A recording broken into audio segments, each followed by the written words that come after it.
Nossa equipe de Brasília apurou, o Marcos Duval, o senador, ele saiu para os Estados Unidos, mesmo com o bloqueio dos passaportes, né, Carla? Ontem você trouxe aqui a informação com a Natália Portinari sobre o Marcos Duval e o ministro Alexandre de Moraes mandou bloquear cartões de Marcos Duval e da filha dele. Ele viajou para os Estados Unidos mesmo com uma ordem para cancelar o passaporte diplomático. O senador e a filha estão proibidos de usar cartões de crédito e de fazer operações com Pix. A ordem do ministro também bloqueia aplicações do parlamentar. Os bancos e operadoras de cartão têm 24 horas para executar as ordens. A informação do bloqueio foi revelada pela revista Isto É e confirmada pelo UOL, reportagem do Matheus Coutinho. O parlamentar está com cartões bloqueados enquanto passa férias na Disney com a família. A gente separou um trecho do que disse o Marcos Duval, ele gravou um vídeo.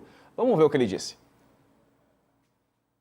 Além de ter outras cidadanias, eu vim aos Estados Unidos e a Polícia Federal, na imigração, é que fez questão de entrar com o diplomático e não com as minhas outras cidadanias.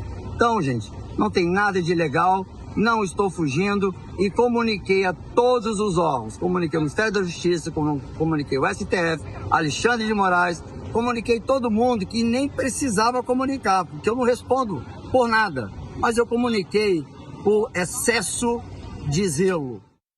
Bom, professor, ele comunicou e foi embora, né? Não fez nada de ilegal? Veja, se há uma determinação de cassação ou suspensão de passaporte, é porque existe aí uma medida que tem um objetivo claro, que é que ele não saia do território nacional, que ele não vá para fora do país. Então, uma vez descumprida essa medida, você pode tomar medidas adicionais, que são justamente essas cautelares patrimoniais que foram deferidas, que foram autorizadas pelo ministro Alexandre de Moraes. Agora, isso é importante até para que essa lógica de sair do país para não se submeter às medidas da justiça brasileira, é importante que as pessoas tenham ciência de que, ao fazer isso, você tem uma série de outras consequências, né? Então, é importante que se saiba que as medidas judiciais determinadas no Brasil, elas devem ser cumpridas, ou seja, você ir para um outro território não vai fazer com que você fique imune a essas medidas ou não tenha qualquer outro tipo de consequência. Então, o ministro Alexandre de Moraes tomou as medidas que estavam à disposição dele, e aqui a gente chama essas cautelares adicionais de cautelares patrimoniais, né, cautelares reais, não são cautelares pessoais, não são sobre a pessoa, são sobre o seu patrimônio, mas de maneira a dificultar a estadia dele no exterior e fazer com que ele cumpra e respeite as decisões da justiça brasileira. Ô, Carla, o senador falou a verdade aí nesse vídeo?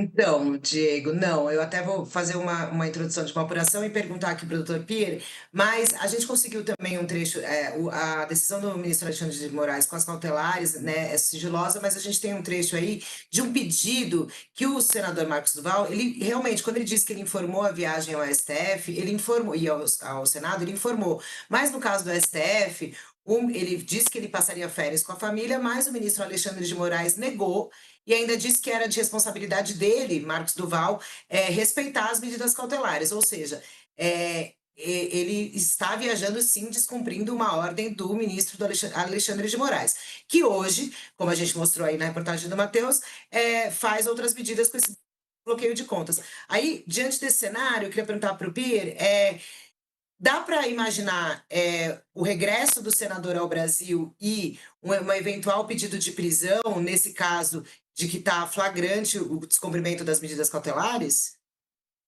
Veja, a regra das cautelares, prevista no Código de Processo Penal, ela é bastante clara e objetiva.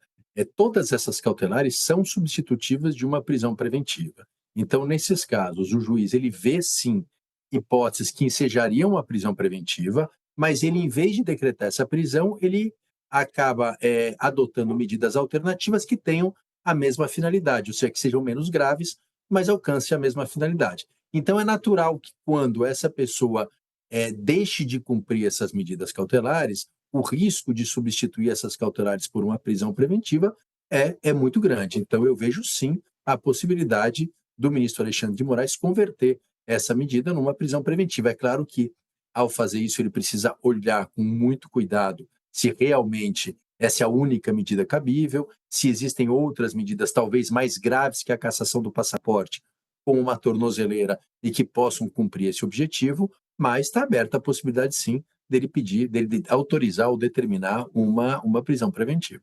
Sakamoto. Ir, boa noite, Sakamoto aqui, prazer ter Isso você é com a gente. Mas uma pergunta que até extrapola um pouco a questão puramente jurídica, né? Mas a gente tem visto uma quantidade muito grande de casos como esse, do pessoal por simplesmente passar pela fronteira, pessoas que em tese teriam bloqueios contra eles, né? Por que acontece isso?